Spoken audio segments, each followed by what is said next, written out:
so I think it's got background noise, man.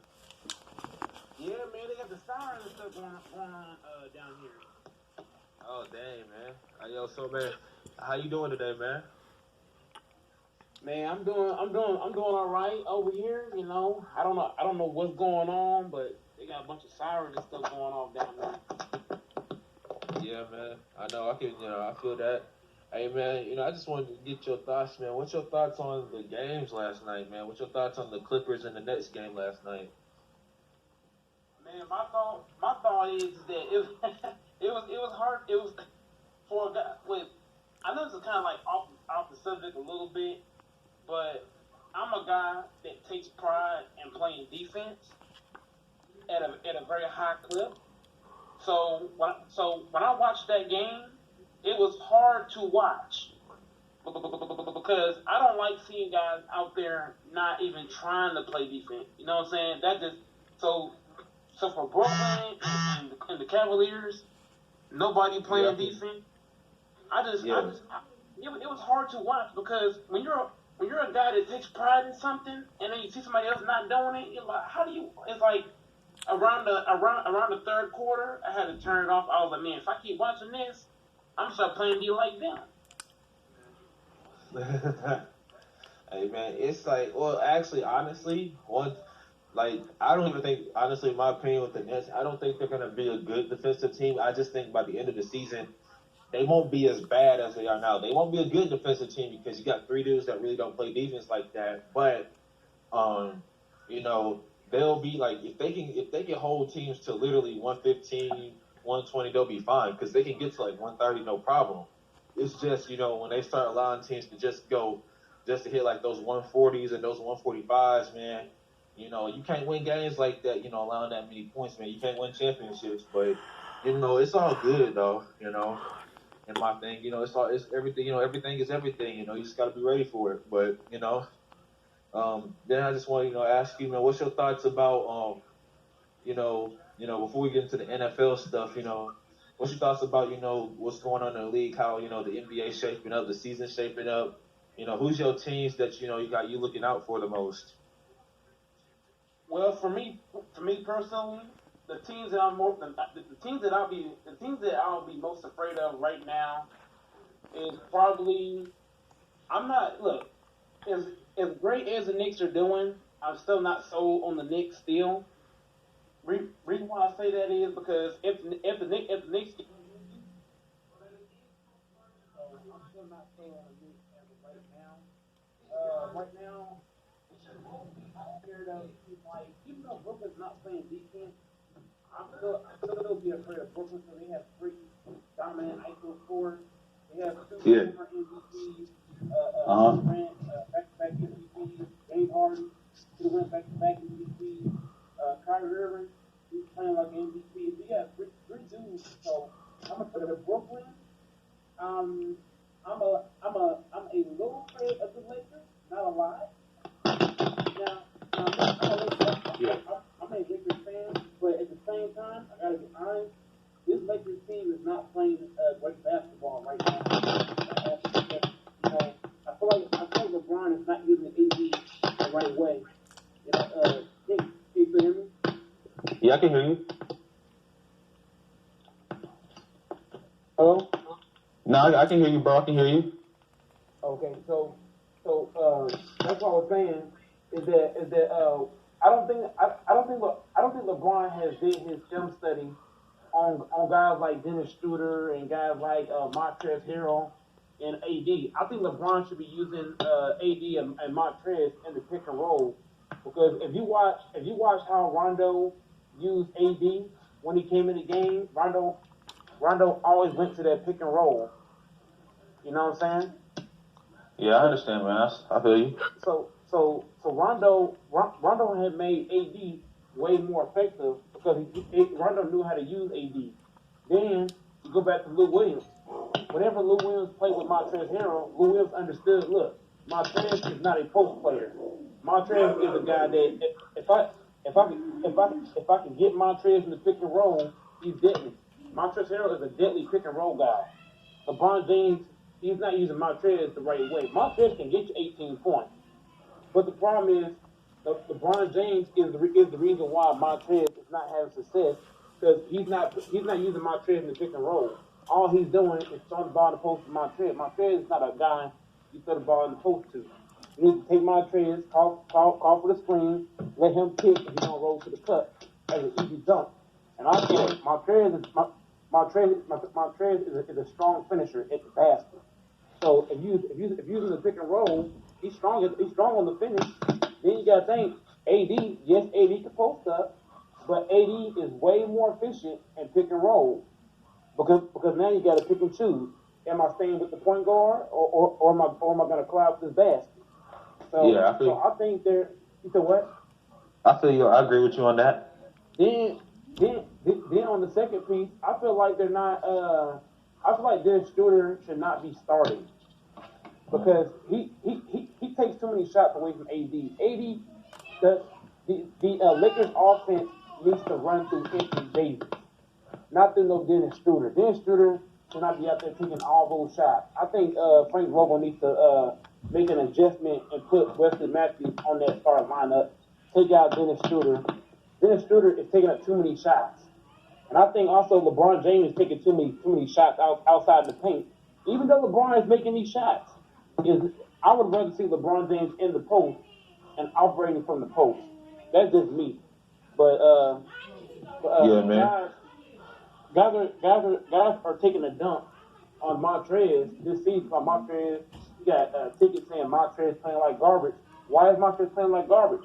Montrez is not a post-up player. You can't take the ball, post him in the post, and say, give me a bucket. That's not Montrez's game.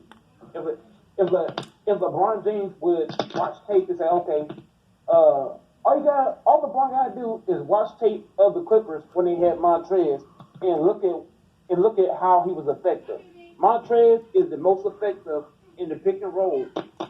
You know what I'm saying? So I don't know why LeBron James is not using him for a pick and let him roll to the cut because he can get you 18 easy, probably can get you 30, but they're not using Montrez the right way.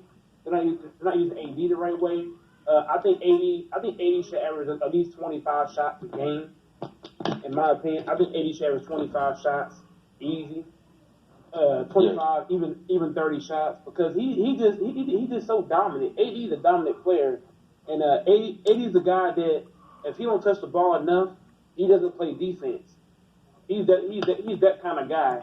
If you don't get enough touches, he's not gonna want to defend. He ain't gonna want to rebound, and so I think it's important for guys like LeBron to get the big man going because once you get the big man going.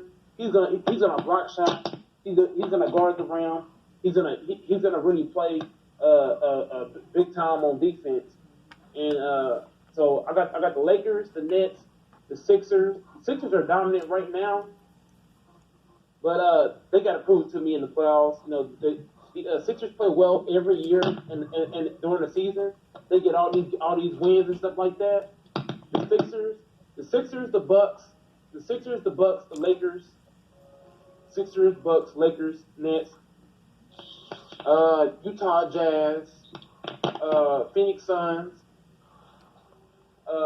Right now, I believe the Phoenix Suns can make some noise in the playoffs, but the Phoenix Suns aren't passing the first round.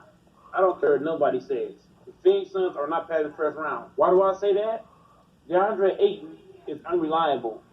The man stayed hurt. He stayed missing games.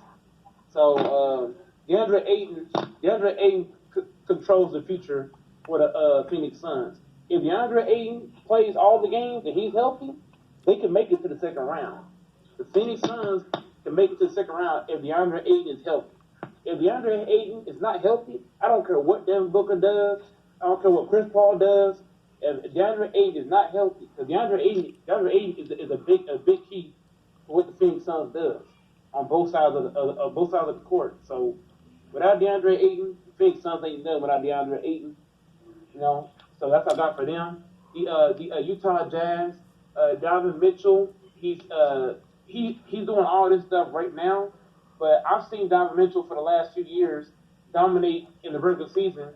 Then come playoff time, He'll have one good game here, two bad games here. You know what I'm saying? He's not consistent enough.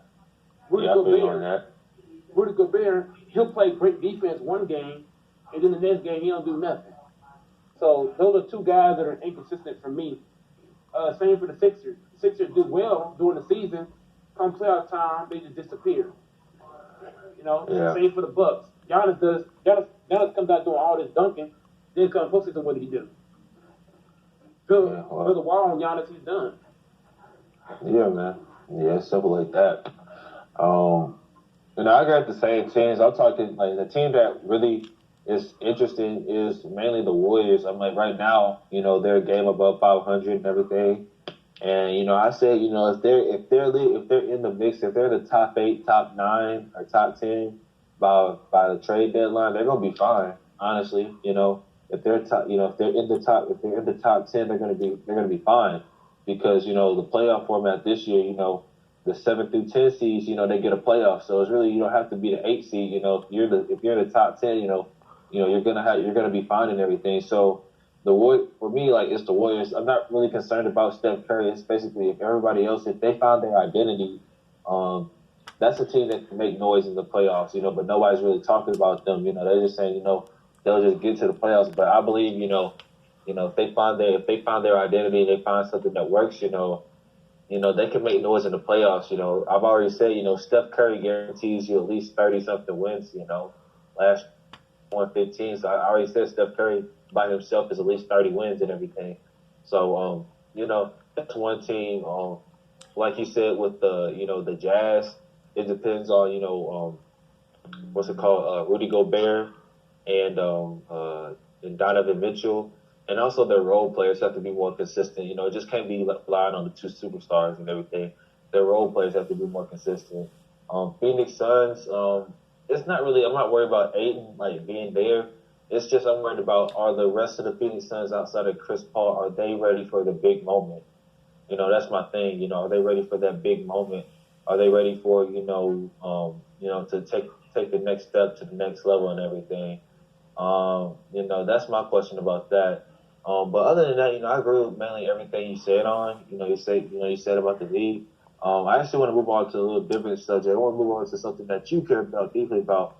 I want to move on to, your Green Bay Packers and everything. I want you to give your thoughts about, what are your thoughts about what they need to do, this off season to get better and everything? Because, I know, it's a tragic loss in the NFC Championship game and all that. So I want to get your thoughts on, what they need to do to improve for next season, what they need to do, so Aaron Rodgers can have a team that can get to the Super Bowl.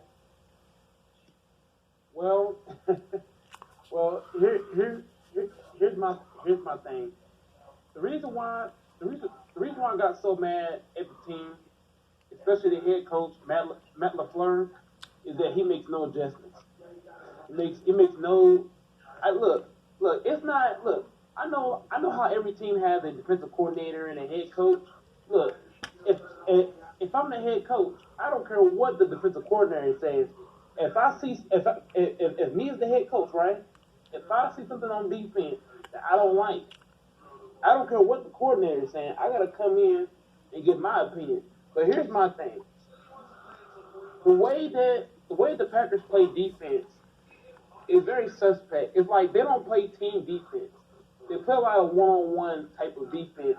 If you watch the Buccaneers, I wanna touch on that Buccaneers game a little bit. Basically, when the coach of Green Bay, right, he saw that Kevin King got cooked, right? Yeah. He saw how he got cooked. Look, if I'm the coach of Green Bay, look, whenever a ball is thrown that high, right, there's no need to jump. Because me, I played football in high school. I played 4 years of high school football. And the one thing I was always taught, if the ball goes high like that, don't jump, just back up. You feel what I'm saying? All Kevin King had to do was back up. That's an automatic interception. Then on top of that, the safety for Green Bay didn't even go over there to try to help at all. If you're a safety, I think Green Bay needs a better safety, better corners, they need better everything on defense. They need a better defensive front. They need better corners. They need a better safety. They got so many problems on defense. Like I don't see Aaron Rodgers winning a championship with this team ever again. For the fact they lack in too many areas. They don't have a great running back. Aaron Jones, yeah, Aaron Jones is okay, but Aaron Jones is not a championship running back. You feel what I'm saying? Aaron Jones ain't all that. He's good. Don't get me wrong. He's probably top 5 right now. But like Aaron Jones is not the running back you need for a champion. He's not the guy that's gonna get you there. So Packers have issues at the running back spot. They only have one good receiver. I know you might say, oh, Lazardo and the other guys are good, but in my honest opinion, the only guy that I think is good at receiver for Green Bay is Devontae Adams. Outside of Adams, in my mind, I believe everybody else is trash. I didn't say that. My thing is, so you talk about Desmond King. Like, my thing is, okay, so the first touchdown, he actually had the interception. It's just Mike Evans took it about. That's as good as defense as he could play. Honestly, he was right there with Mike Evans. He high pointed the ball. It's just, Mike Evans is Mike Evans. He like 6'4", 6'5", with that type of bird. Okay, but let me ask you this then. If you play the guy that's taller than you, right? No, you play the guy it's not. I understand what you're trying to say, but here's the thing: if he backs up into him, Mike Evans can draw a pass interference. You know how BS the rules are. I ain't saying. Look. Here's my thing. Let me explain to you like this, because you probably thinking like I'm thinking like. Let me explain to you fully what I'm saying. Okay, so for example, let me just start over. Basically, if I'm going against a guy that's bigger than me, right? My first instinct is I'm not gonna let you run free. I ain't saying hold the man. I ain't saying Kevin King should have held him. That's not what I'm saying. I'm saying Kevin King gave him too much space. Gave him way too much space to run to begin with. If you watch when the ball first got snapped, if you watch whenever Brady first got the ball, whenever